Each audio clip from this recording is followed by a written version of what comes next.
안녕하십니까. 동나시TV 신상TV의 신상철입니다. 오늘은 한국 경제 상황이 발전된 계기가 무엇이며 이 한국 경제 상황을 어떻게 바라봐야 되는지에 대해서 이야기하기 위해서 방송을 시작을 합니다.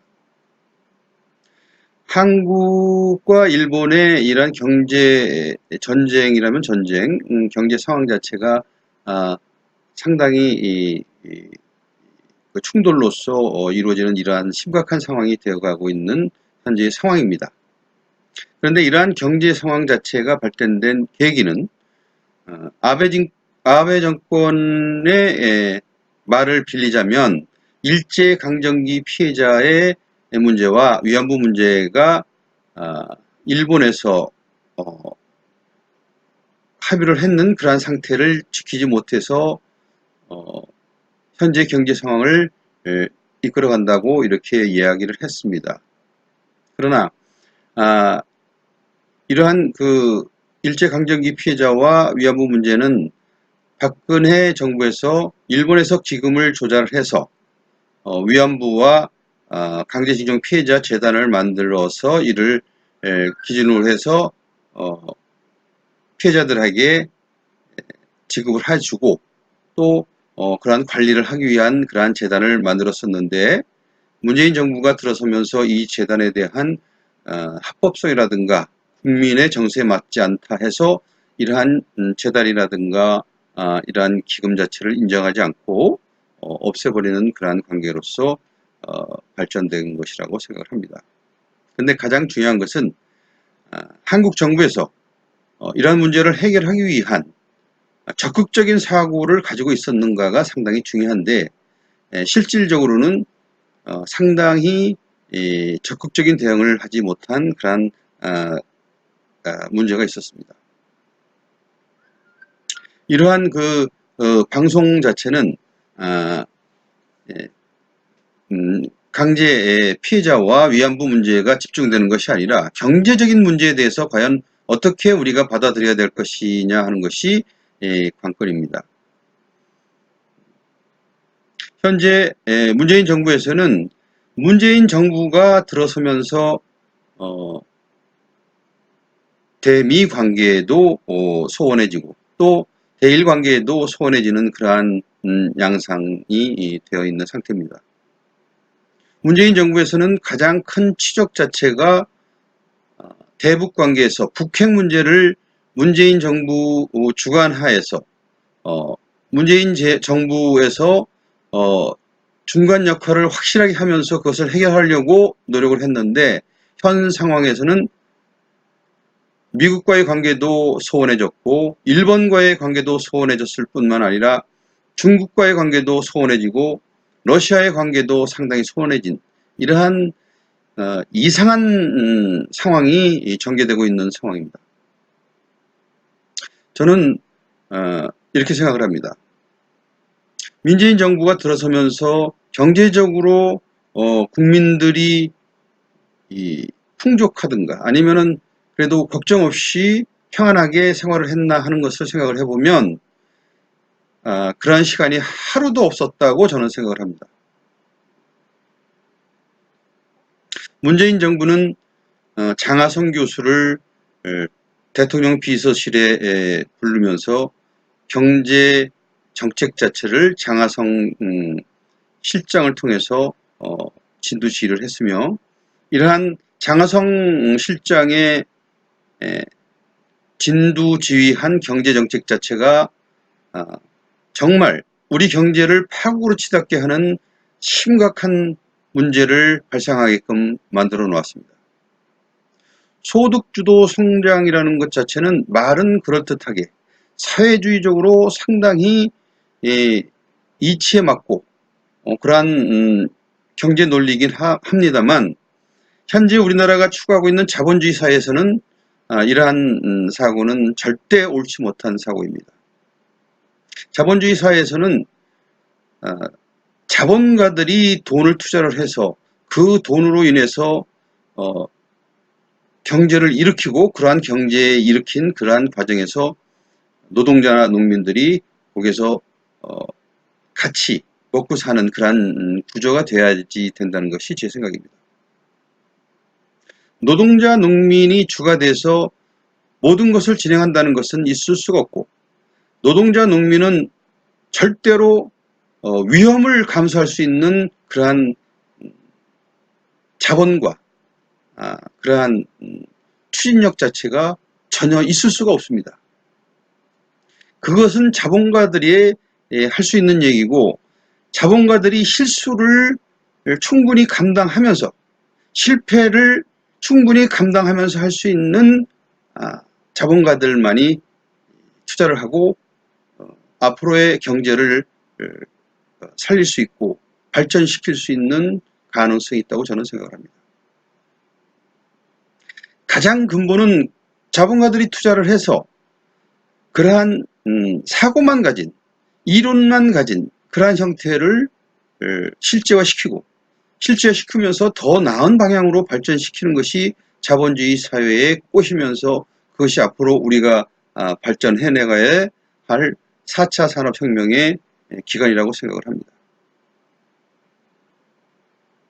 문재인 정부는 그러한 자본주의 사회에 대한 그러한 기본적인 이론과 기본적인 생각과 노동자, 농민이 위험을 감수하지 못하고 자본가들만이 위험을 감수할 수 있다는 이런 사실, 기본적인 사실 자체를 인식하지 못했다는 것이 가장 큰 문제였습니다.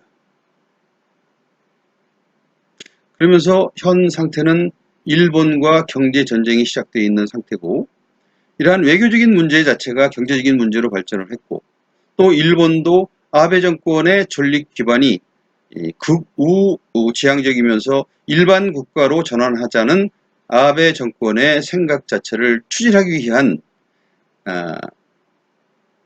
가장 첫 단계로서 요시다 쇼인이 항상 대국을 건설하기 위해서는 정한론을 펼치고 한국을 정복해야 된다는 그러한 이론을 가지고 있는 요시다 쇼인을 스승으로 모시는 아베 신조의 엉뚱한 자가당착이 현재의 경제 상황을 만든 것이라 생각합니다. 현재 일본과 한국과 일본의 반도체 전쟁은 승자는 분명히 가려집니다. 그것은 틀림없이 대한민국 정부, 대한민국 국민과 대한민국이라는 국가가 이기게끔 되어 있는 전쟁입니다. 절대 일본은 이길 수 없고 절대 질 수 없는 대한민국입니다. 왜냐하면 경제의 이론상 기본적으로 생각을 해보면 제품을 구입해주는 사람 위주의 시장이 형성되는 것이지, 제품을 파는 사람들의 시장은 현재 삼성전자나 하이닉스 같이 전 세계 지배력이 70% 이상이 되었을 때만이 가능한 것입니다. 만일 우리나라 정부에서 메모리 반도체 시장 전 세계 72.6%를 가지고 있는데 일본 정부 반도체를 필요하는 회사에 반도체를 팔지 않는다면 일본의 반도체 회사라든가 가전이라든가 이러한 회사들은 다 망하게 되고 후진국으로, 반도체 업체에서는 후진국으로 전락할 가능성이 상당히 많습니다. 삼성전자와 하이닉스라는 이러한 회사들은 제가 생각하기에는 전 세계에서 유일무이하고 앞으로 발전 가능성이 가장 많은 회사이며, 품질 면에서 타의 추종을 불허하는 그러한 퀄리티를 가지고 있는 회사들이기 때문에 전 세계에서 그 어떤 회사보다도 삼성전자와 하이닉스를 필요로 하고 있는 것입니다. 국민 여러분도 이러한 면에서 자부심을 가지시고, 또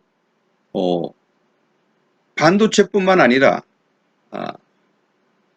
이러한 삼성전자의 이재용 회장이나 SK 하이닉스의 최태원 회장이 현재의 경제 상황을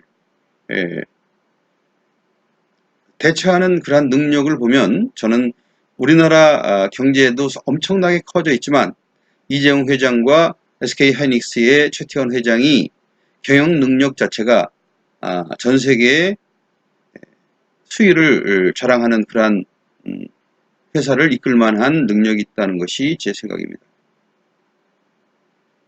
국민 여러분, 이것은 경제 전쟁이라는 것 자체는 저는 자존심의 문제라고 생각하지는 않습니다. 이것을 자존심의 문제라고 언론과 일반 유정자들께서 말씀을 하시는데 가당치도 않습니다. 어떻게 국민이 살고 국민이 손해보는 그러한 상황에서 자존심을 내세우고 하는 그러한 일이 있단 말입니까? 이것은 국격의 문제라다. 대인백 같은 생각으로 현재의 상황을 굳건하게 지켜나가면서 있는 그대로 받아들이고 또 이끌어 나갈 수 있는 대범한 유정자가 되기를 저는 바랍니다. 현재의 상황 자체는 우리한테는 상당히 유리한 상황이고 일본에게는 상당히 불리한 상황인 것은 분명합니다. 처음 시작부터 그랬고 또 마무리도 그렇게 될 것이 분명합니다만 우리나라 정부의 외교 관계라든가 아니면 경제적인 정책의 진행 상황을 보면 상당히 어리석고 그 자체를 좀 더 대범하고 또 일본 같은 소인배들을 아우르면서 리드해 나갈 그러한 충분한 자질을 가지고 있는 대한민국 국민들이고 국가인데 그러한 상황을 현재같이 좀스럽게 운행하는 그러한 상태에서 참 가당치 않게 생각하고 있는 국민의 한 사람으로서 오늘의 방송을 마칩니다. 동네 아저씨 TV의 신상철입니다.